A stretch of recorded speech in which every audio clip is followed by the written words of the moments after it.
14 अगस्त 1947 को पाकिस्तान आज़ाद हुआ और एज ए मिनॉरिटी और पाकिस्तानी क्रिश्चियन होते हुए ज़रा सोचिए कि क्या आप आज़ाद हैं। कायदे आज़म की 11 अगस्त वाली तकरीर तो हम सब ने सुनी हुई है कि आप आज़ाद हैं अपने मंदिरों में जाने के लिए, मस्जिदों में जाने के लिए, और चाहे आपका कोई भी मजहब हो, हुकूमत पाकिस्तान का इससे कोई सरोकार नहीं है। और जब एज ए क्रिश्चियन मैं अपना पासपोर्ट बनवाने जाता हूँ तो मेरे पासपोर्ट के ऊपर लिख दिया जाता है कि आप मसीही हैं, यानी कि कायदे आज़म ने तो कहा था कि आपका मजहब कोई भी हो, गवर्नमेंट का इससे कोई लेना देना नहीं। तो फिर भी पाकिस्तान के पासपोर्ट के ऊपर मेरा मजहब लिख दिया जाता है और मुझे डिस्क्रिमिनेट किया जाता है और मुझे अलग शहरी कर दिया जाता है। हालांकि कायदे आज़म साहब ने कहा था कि गवर्नमेंट का आपके मजहब से कोई लेना देना नहीं है, मगर पासपोर्ट जो कि एक गवर्नमेंट डॉक्यूमेंट है उसके ऊपर हमारा मजहब लिख के हमें डिस्क्रिमिनेट किया जाता है। और पाकिस्तान के कॉन्स्टिट्यूशन को पढ़े तो वहां पर लिखा हुआ है आर्टिकल 41 में कि कोई भी गैर मुस्लिम पाकिस्तान का सदर या वजीर आजम नहीं बन सकता।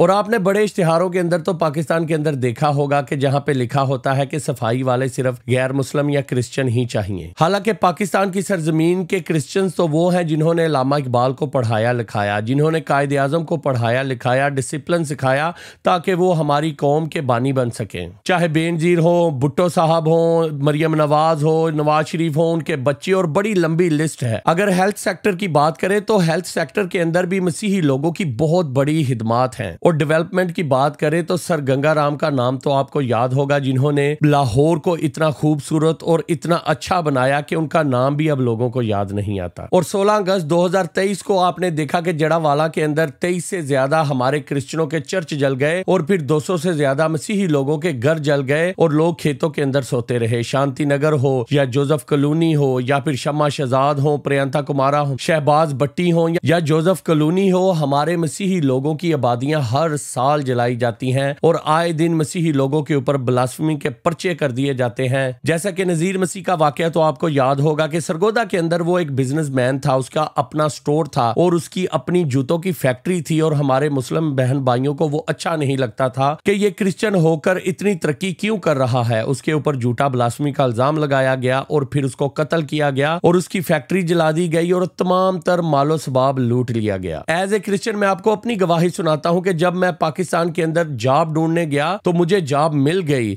मगर जब उन्होंने मेरा नाम देखा कि मेरे नाम के आगे मसीह आता है तो वो जॉब मुझसे ले ली गई। और पाकिस्तान के शहर सियालकोट की एक सर्जिकल बहुत बड़ी फैक्ट्री है जहां पे मैंने 7 साल काम किया गया, वहां पे शायद अभी तक भी किसी क्रिश्चियन को स्टाफ के अंदर नहीं रखा जाता, क्योंकि वो जाके स्टाफ के अंदर मेस में खाना खाएंगे मुसलमानों के साथ बैठ के। तो लिहाजा इतनी बड़ी फैक्ट्री जो कि इंटरनेशनल तौर के ऊपर अपना माल बेचती है, वहां पे भी मसीहियों के साथ डिस्क्रिमिनेशन की जाती है। हालांकि इतने पढ़े लिखे और कारोबारी लोगों को गैर मुस्लिमों से बिजनेस तो चाहिए, चाहे यूरोप का हो, अमेरिका का हो या किसी और गैर मुस्लिम मुल्क का, मगर वो किसी गैर मुस्लिम को स्टाफ के अंदर बैठाना पसंद नहीं करते। और दोस्तों ये सिर्फ मेरी ही कहानी नहीं, मेरे जैसे हर क्रिश्चियन से आप पूछेंगे तो वो आपको कई दर्जनों के हिसाब से अपने ऊपर किए गए डिस्क्रिमिनेशन को जो पाकिस्तान के अंदर मसीही लोगों के ऊपर होता है वो आपको बताएगा। और तो और पाकिस्तान के अंदर देखिए कि पाकिस्तान की मिनॉरिटीज अपना नुमाइंदा भी खुद नहीं चुनते, बल्कि मुस्लिम मेजॉरिटी की जो पार्टीज हैं वो ही पाकिस्तान की अकलीतों का नुमाइंदा भी चुनती है। तो लिहाजा वो शख्स जिसको वो चुनते हैं वो पाकिस्तान की मिनॉरिटीज का वफादार या उनका ख्याल रखने वाला नहीं होता, वो उस मुस्लिम मेजॉरिटी मुल्क की जो सियासी पार्टियां हैं उनका वफादार और उनसे मोहब्बत करता है। पाकिस्तान के अंदर हिंदू हो, क्रिश्चियन हो, उनकी लड़कियों को जबरदस्ती गवाह कर दिया जाता है और उनके मजहब भी तब्दील करवाए जाते हैं। ये आप हर रोज मेरे इस चैनल के ऊपर खबरें तो सुनते होंगे। और अब मेरा ये सवाल है तमाम तर मुसलमान पाकिस्तानियों से और मसीही या जितने भी मिनॉरिटीज के पाकिस्तानी हैं, जरा सोचिए कि क्या हम आजाद हैं कि नहीं। God bless you.